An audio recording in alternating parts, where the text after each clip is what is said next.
नमस्कार साथियों, स्वागत है आप सभी का SCT एकेडमी पर। अभी हम लोग डिस्कस करेंगे 7 जनवरी 2022 के CTT फर्स्ट पेपर की EVS और हिंदी विषय का।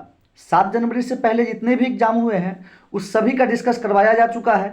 जो लोग अभी तक उस वीडियो को नहीं देखे हैं वो चैनल के प्लेलिस्ट में जाकर उस वीडियो को देख लेंगे और अपना अपना आंसर मिलान कर लेंगे।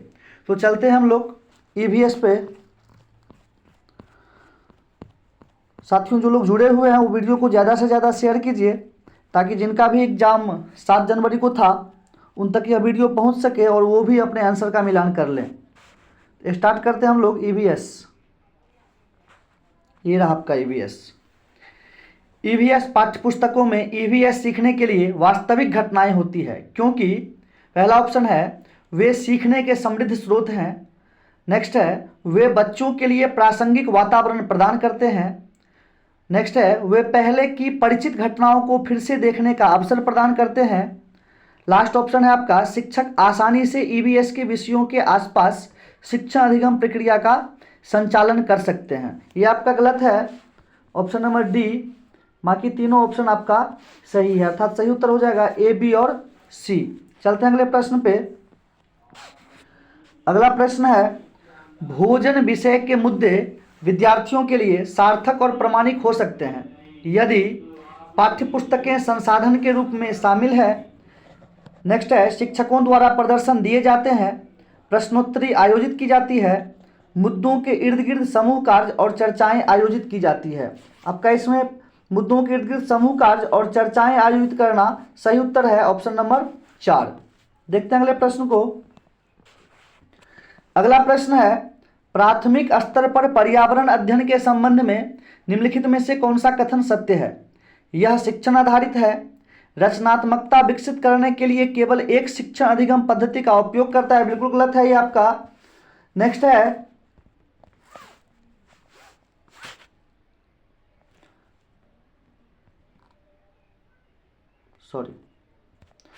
है EVS पाठ्य पुस्तकें ही इसके सीखने के लिए एकमात्र संसाधन है। लास्ट ऑप्शन है पर्यावरण अध्ययन विज्ञान, सामाजिक विज्ञान और पर्यावरण शिक्षा की अवधारणाओं और मुद्दों को एकीकृत करता है। आपका सही ऑप्शन है पर्यावरण अध्ययन विज्ञान, सामाजिक विज्ञान और पर्यावरण शिक्षा की अवधारणाओं और मुद्दों को एकीकृत करता है। देखते हैं अगले प्रश्न को। अगला प्रश्न है आपकी मित्र कमजोर दांत और हड्डियों के कारण अस्वस्थ रहती है और उनके उबरने के लिए निम्न में से कौन सा विकल्प सर्वोत्तम है? को पता है दांत के लिए कैल्शियम की आवश्यकता होती है और कैल्शियम दूध में प्रचुर मात्रा में पाई जाती है। तो आपका सही उत्तर हो जाएगा दूध, सब्जियां, पालक और फल, ऑप्शन नंबर 2। देखते हैं अगले प्रश्न को। अगला प्रश्न है नीचे दी गई उस विशेषता को चुनिए जो नीचे दिए सभी जानवरों में पाई जाती है। कछुआ, अजगर, बाज, छिपकली, शहद की मक्खी। पहला ऑप्शन है शरीर का सल्कों से ढका होना। सबका शरीर नहीं ढका होता है, कछुआ का होता है सिर्फ। भूमि पर तथा जल में रह सकना। सभी जानवर उभयचर नहीं है इसमें आपका। अजगर नहीं रह सकता है, बाज उड़ता है, शहद की मक्खी नहीं रह सकती है जल में। अंडे देना, जहरीला होना। आपका सबसे बेस्ट ऑप्शन है C, अंडे देना, ऑप्शन नंबर 2 आपका सही उत्तर हो जाएगा, केवल C। जहरीला सब नहीं होता है इसमें से। देखते हैं अगले प्रश्न को। सीखने में सुधार पर आकलन का बिंदु है। औपचारिक स्थितियों से संबंधित आकलन, सीखने के लिए आकलन, सीखने का आकलन, सीखने के रूप में आकलन। तो सीखने में सुधार पर आकलन का बिंदु होगा आपका सीखने के लिए आकलन। यह अधिगम प्रक्रिया के दौरान किया जाता है। सही उत्तर होगा ऑप्शन नंबर 2। चलते हैं अगला प्रश्न है कोई बच्चा X पर है और वह अपनी सहेली के साथ जो Y पर स्थित है के साथ खेलना चाहती है। इसके लिए पहले O पर पहुंचती है जो X के ठीक दक्षिण में 40 मीटर की दूरी पर है। इसके पश्चात वह ठीक पूर्व दिशा में 30 मीटर दूरी तय करके O से Y पर पहुंचती है। Y से X की दूरी और Y के सापेक्ष X की दिशा क्रमशः क्या है? इसका जो सही उत्तर होगा मित्रों वो होगा आपका 70 मीटर उत्तर पश्चिम। देखते हैं अगले प्रश्न को। आप लोग बनाएंगे, आसानी से बन जाएगा, हल्का प्रश्न है, हम यहां नहीं बना सकते हैं, ज्यादा समय लगेगा। एक EVS शिक्षक एक आकलन उपकरण का उपयोग करता है जो न केवल सबसे अच्छा बल्कि एक समय में बच्चे के सभी प्रकार के कार्य या गतिविधियों को एकत्र करता है। शिक्षक उपयोग कर रहा है उपाख्यानात्मक रिकॉर्ड, रूब्रिक, प्रेक्षक पत्रक, पोर्टफोलियो। बिल्कुल सामान्य सा प्रश्न है, हल्का, सबको पता होगा। सही उत्तर है आपका पोर्टफोलियो। चलते हैं आगे। अगला प्रश्न है,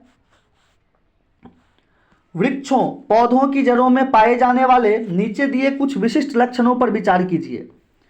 ये आपका बरगद के वृक्ष की जड़ों में पाए जाने वाले लक्षण कौन कौन से हैं उसके संबंध में पूछ रहा है। ऑप्शन नंबर ए है, वृक्ष की लटकती शाखा जैसी दिखाई देने वाली, वास्तव में उसकी शाखा नहीं जड़ें होती है।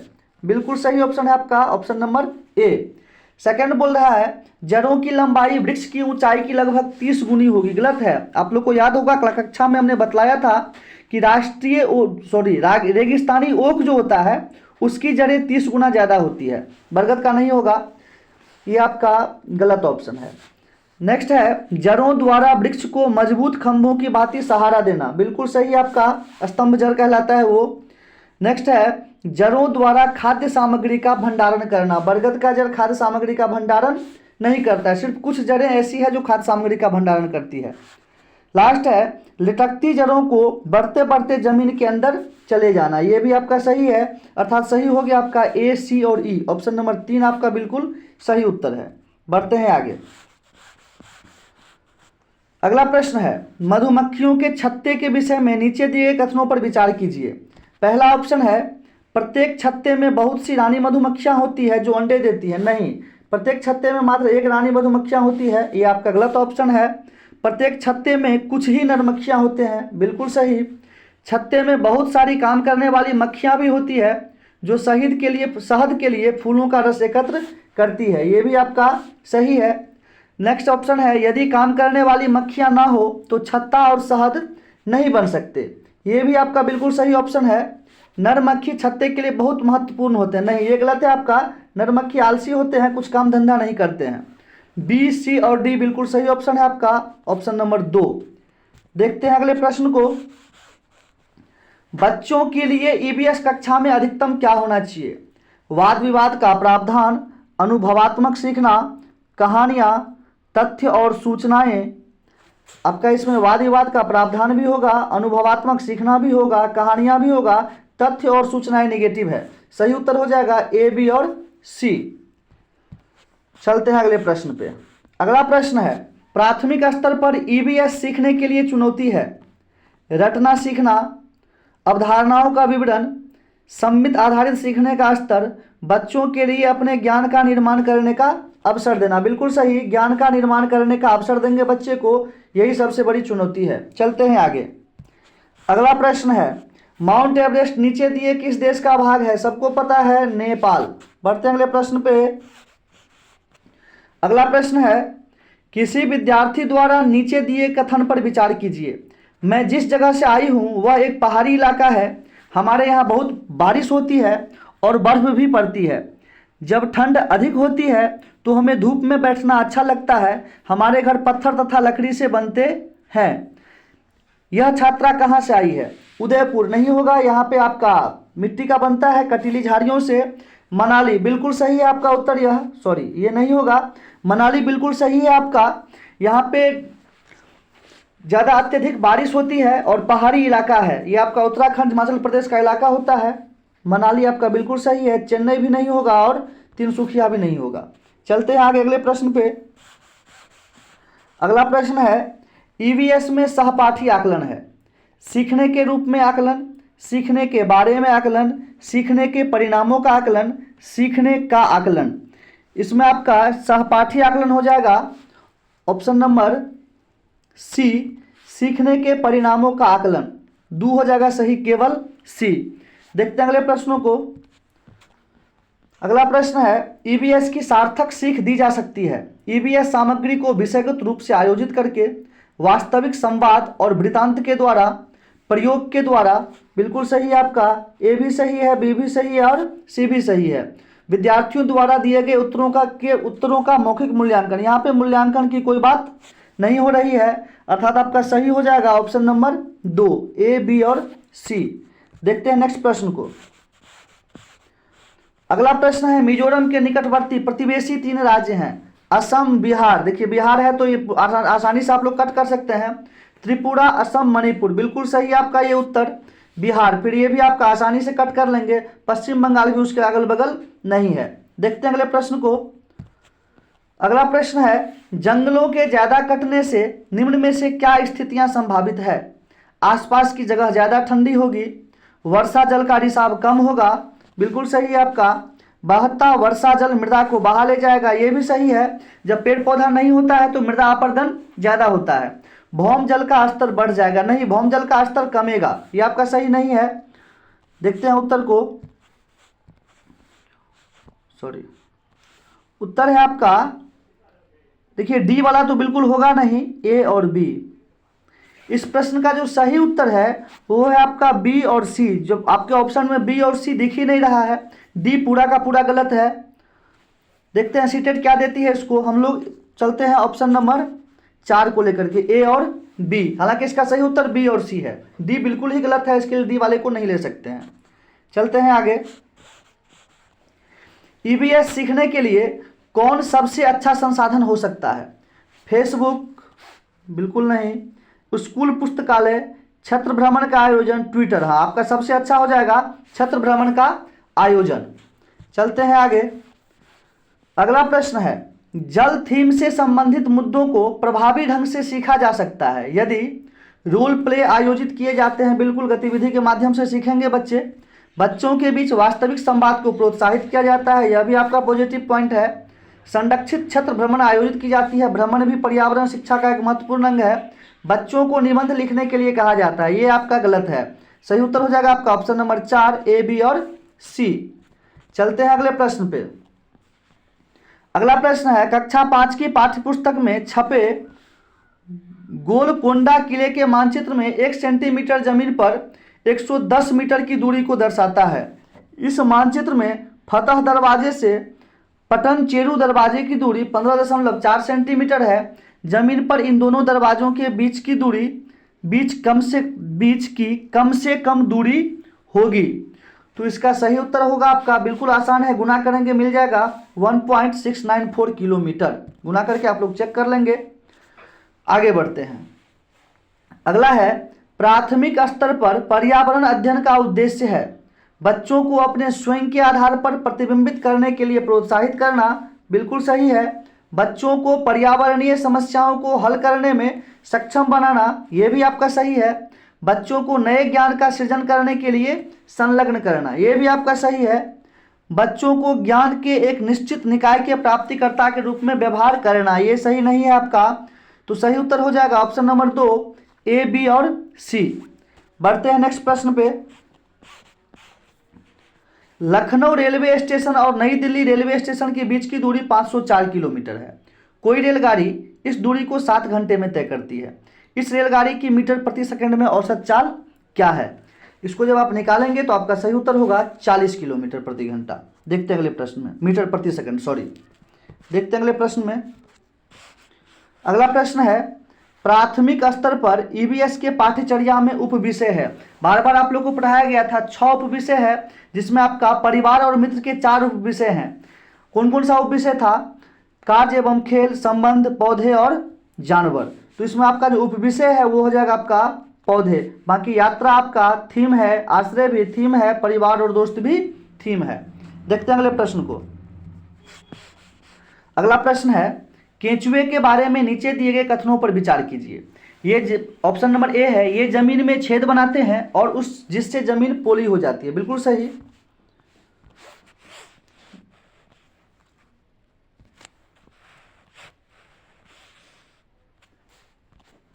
पहला ऑप्शन आपका बिल्कुल सही है। नेक्स्ट है, ये मृत पत्तियों और पौधों को खाते हैं और इनके मल से मृदा उपजाऊ बनती है। ये भी आपका सही है। नेक्स्ट है, ये अपशिष्टों को कंपोस्ट में परिवर्तित कर देते हैं। बिल्कुल सही है, यह भी आपका। ये जिस कंपोस्ट को बनाते हैं वो फैक्ट्री में बने उर्वरकों से महंगी होती है। बिल्कुल गलत। रसायनों का छिड़काव केंचुओं को प्रभावित नहीं करता, प्रभावित करता है, ये ऑप्शन भी आपका गलत है। ए, बी और सी सही है। सही उत्तर होगा आपका ऑप्शन नंबर 2, ए, बी और सी। देखते हैं अगले प्रश्न को। अगला प्रश्न है, भारत के किस राज्य में पहाड़ों पर जंगलों के निवासियों की ग्राम सभा एक विशेष सभा में लॉटरी निकालकर यह निश्चित करती है कि किस परिवार को उस साल खेती की कितनी जमीन मिलेगी। देखिए मिजोरम में जो है आपका खेती की जमीन एक साझी विरासत होती है, वहां पे लॉटरी के माध्यम से खेती की जमीन का बंटवारा होता है। सही उत्तर होगा आपका ऑप्शन नंबर 1। बढ़ते हैं अगले प्रश्न की तरफ। प्राथमिक स्तर पर पर्यावरण अध्ययन की बाल केंद्रित प्रकृति किसके कारण है? गतिविधि आधारित शिक्षा, बिल्कुल सही है आपका। रटना सीखना गलत है। पाठ्य पुस्तक आधारित, ये भी नहीं होगा। सीखने के लिए स्कूल, घर और समुदाय की भागीदारी, बिल्कुल सही। सही उत्तर होगा आपका ऑप्शन नंबर 4, ए और डी। देखते हैं अगले प्रश्न को। नीचे दिए गए विकल्पों में से उस परिवर्तन को पहचाने जिसे उत्क्रमित किया जा सकता है। उत्क्रमित का मतलब जिसको फिर से पुनः उसी रूप में प्राप्त किया जा सकता है। मोम का घोल बनाना, बिल्कुल सही है। मोम का जब घोल बनाते हैं तो उसको पुनः मोम के रूप में परिवर्तित कर सकते हैं। दूध से पनीर बनाना, पनीर को वापस दूध नहीं बना सकते हैं। गाय के गोबर से बायोगैस का बनना, ये भी आपका सही नहीं है। प्लास्टर ऑफ पेरिस के परत बनाना, ये भी आपका सही नहीं है। चलते हैं, आपका सही उत्तर हो गया ऑप्शन नंबर 1, मोम का घोल बनाना। देखते हैं अगले प्रश्न को। अगला प्रश्न है ईवीएस के संबंध में प्रासंगिकता का मतलब। ईवीएस को सरल से जटिल तक सीखना। ईवीएस सामग्री को वास्तविक जीवन स्थितियों और विद्यार्थियों के तत्काल वातावरण में जोड़कर सीखना, बिल्कुल सही है। वास्तविक जीवन स्थितियों और विद्यार्थी के तत्काल वातावरण से जोड़कर सीखना, सही उत्तर होगा आपका ऑप्शन नंबर 2। बढ़ते हैं आगे। अगला प्रश्न है स्लॉथ के बारे में नीचे दिए गए कथनों में से सही कथन को चुनिए। स्लॉथ लगभग 10 वर्ष तक जीते हैं, बिल्कुल गलत है आपका। 40 वर्ष जीता है। स्लॉथ लगभग 8 वर्ष तक जीते हैं, यह भी आपका गलत है। स्लॉथ लगभग 40 वर्ष तक जीते हैं और अपने जीवन काल में 50 वृक्ष पर नहीं, मुश्किल 8 वृक्ष पर जाते हैं मुश्किल से। स्लॉथ लगभग 40 वर्ष तक जीते हैं और अपने जीवन काल में 8 वृक्षों पर घूमने की तकलीफ उठाते हैं। यह एक आलसी जानवर होता है, बिल्कुल सही है आपका ऑप्शन नंबर 4। बढ़ते हैं आगे।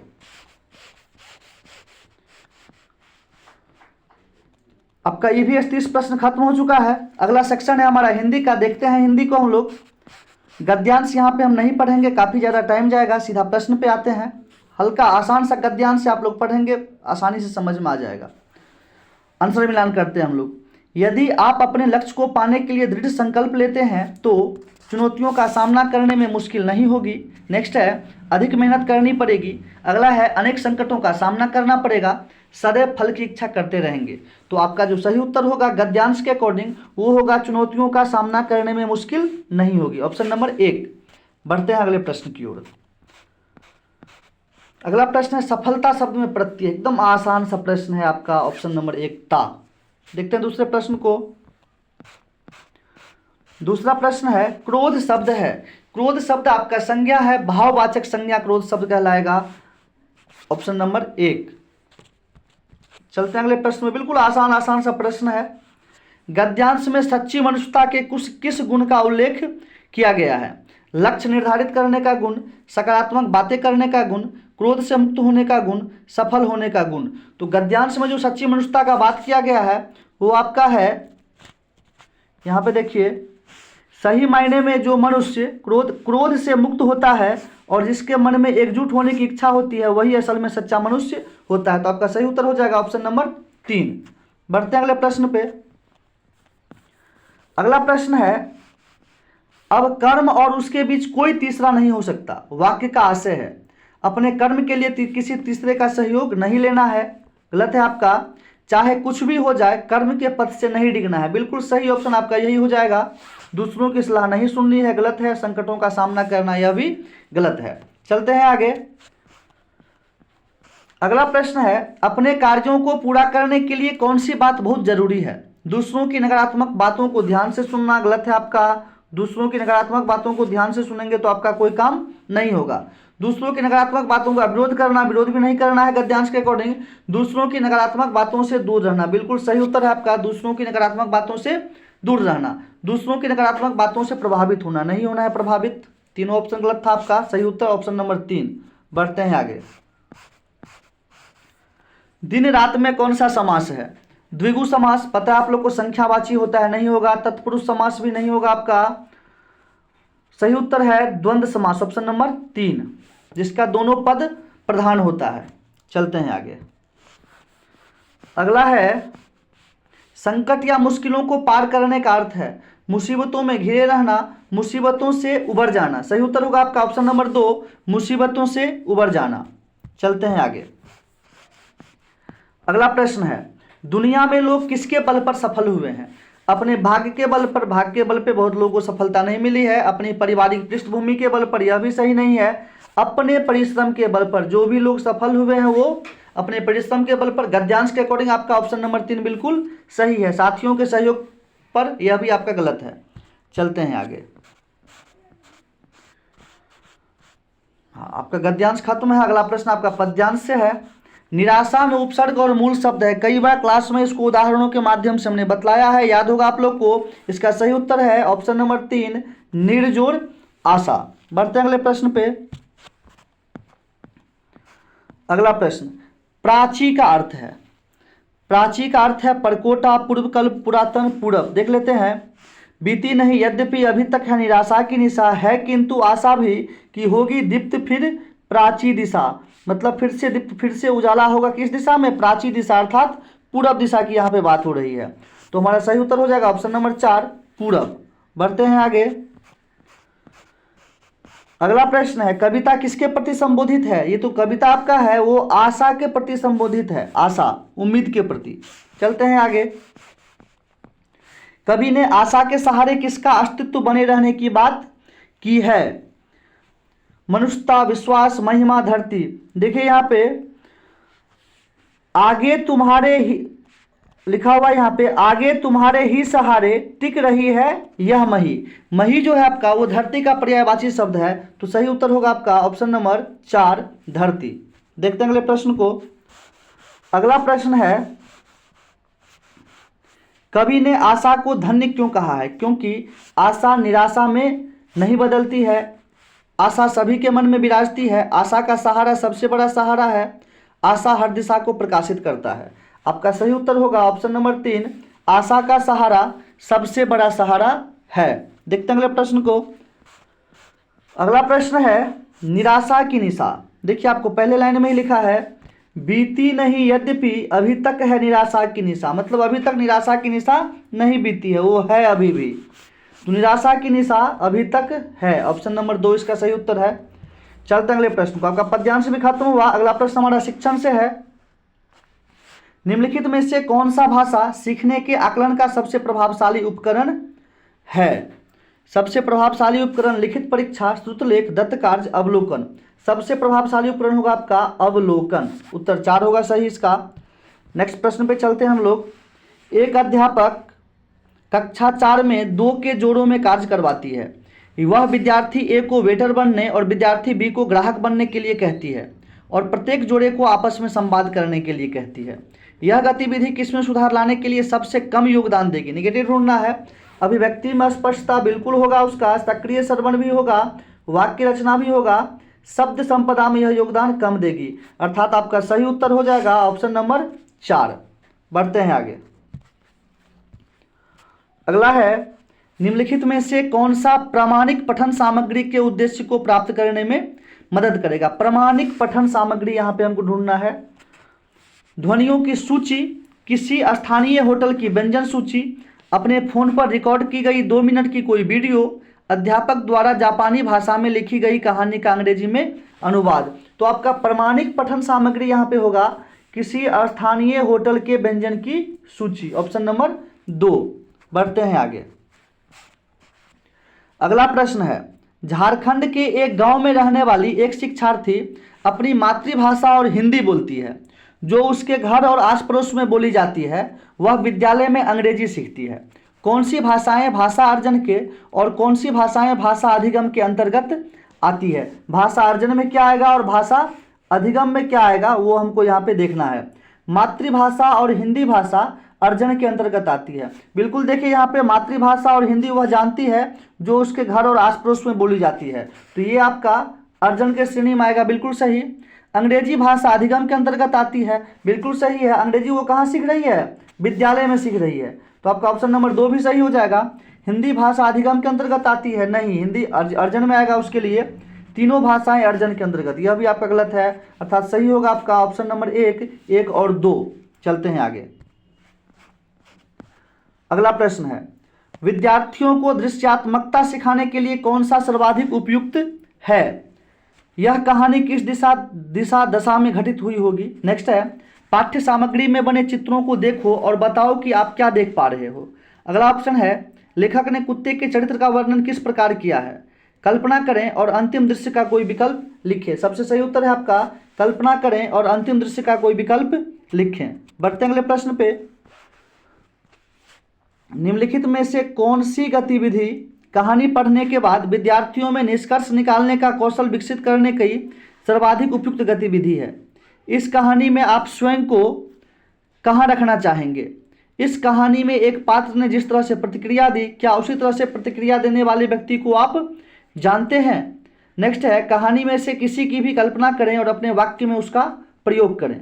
पढ़ी गई कहानी का वीडियो देखें और अपने शब्दों में सेटिंग का वर्णन करें। आपका सही उत्तर होगा ऑप्शन नंबर 1, इस कहानी में आप स्वयं को कहाँ रखना चाहेंगे। यहाँ पे बच्चे में कल्पनात्मक शक्ति का विकास होगा, चिंतन शक्ति का विकास होगा। चलते हैं आगे।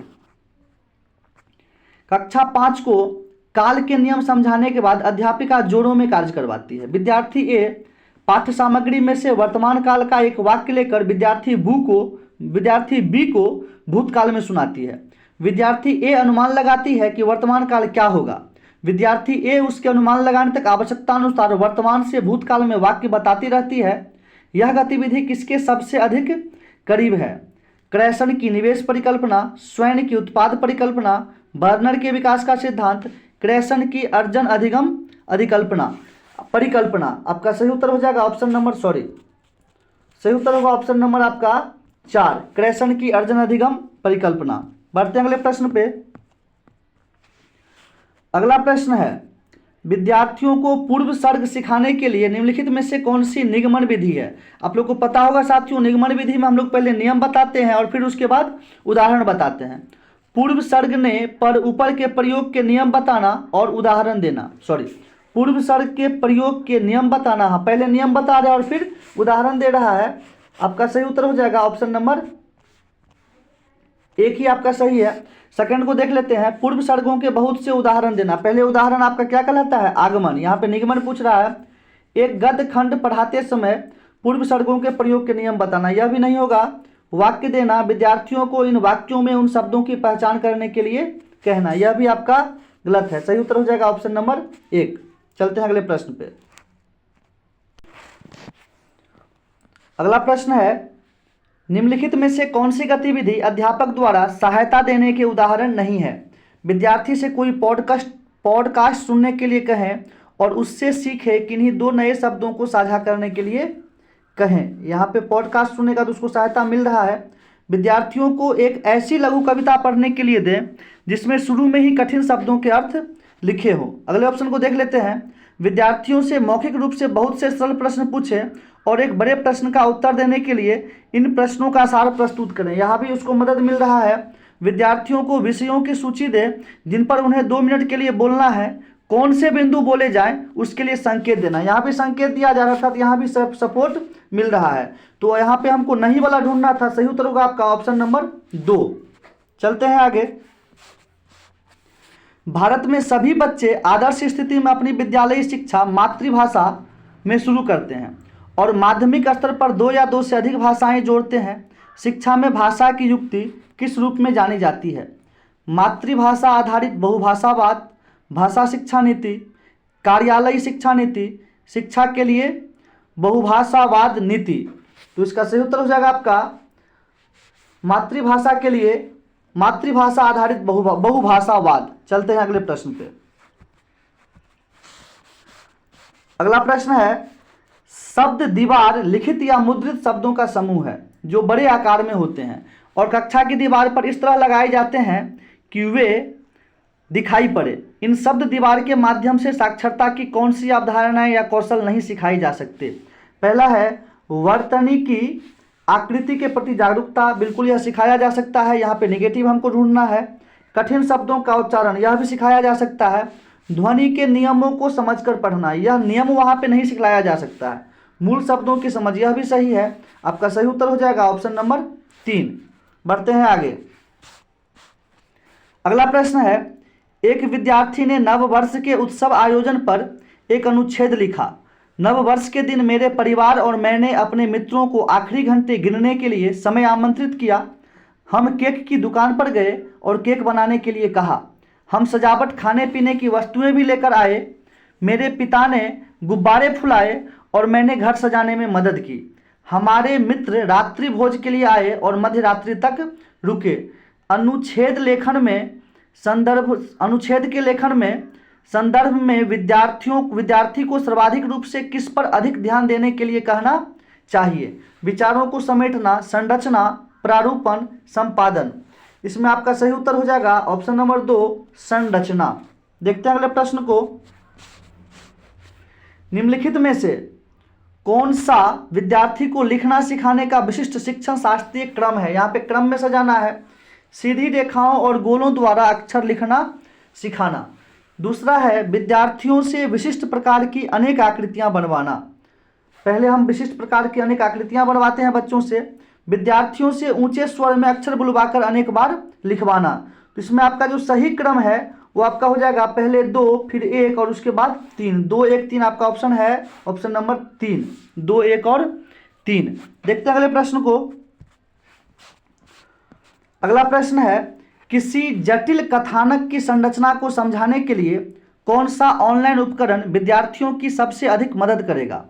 जटिल शब्दों को सरल शब्दों में बदलकर की गई रिकॉर्डिंग, किसी एक पाठ्य सामग्री को पठन के भिन्न भिन्न स्तरों के अनुसार बदलकर पठन सामग्री तैयार करना, एक ऐसा मानस मानचित्रण कार्यक्रम जिसमें विचारों को अलग अलग घटकों में प्रस्तुत किया गया हो। नेक्स्ट है ऐसा खेल जिसमें पठन और प्रश्नों के उत्तर देने के लिए सिक्कों का पुरस्कार दिया जाए। आपका सही उत्तर हो जाएगा ऑप्शन नंबर 3। देखते हैं अगले प्रश्न को। अगला प्रश्न है, बच्चों द्वारा डैश को पढ़ने के प्रामाणिक स्रोत के रूप में देखा जाता है। तो इसका सही उत्तर होगा आपका ऑप्शन नंबर 2, पाठ्य पुस्तकों को पढ़ने के प्रामाणिक स्रोत के रूप में देखा जाता है। तो साथियों, इस प्रकार से आपका 16 दिसंबर से 7 जनवरी तक का सीडीपी, मैथ, ईवीएस और हिंदी विषयों का कंप्लीट डिस्कशन हो चुका है। जो लोग अभी तक उस वीडियो को नहीं देखे हैं वो चैनल के प्लेलिस्ट में जाकर के उस वीडियो को देख लेंगे और अपना अपना आंसर मिलान कर लेंगे। तो कैसा लगा आप लोग को यह वीडियो? अगर वीडियो अच्छा लगा हो तो ज़्यादा से ज़्यादा लाइक करें, शेयर करें और अगर चैनल पे नए आए हैं तो सब्सक्राइब कर लें ताकि सभी संबंधित जानकारियाँ आपको समय समय पर मिलती रहें। तो मिलते हैं हम लोग नेक्स्ट वीडियो में, तब तक के लिए धन्यवाद।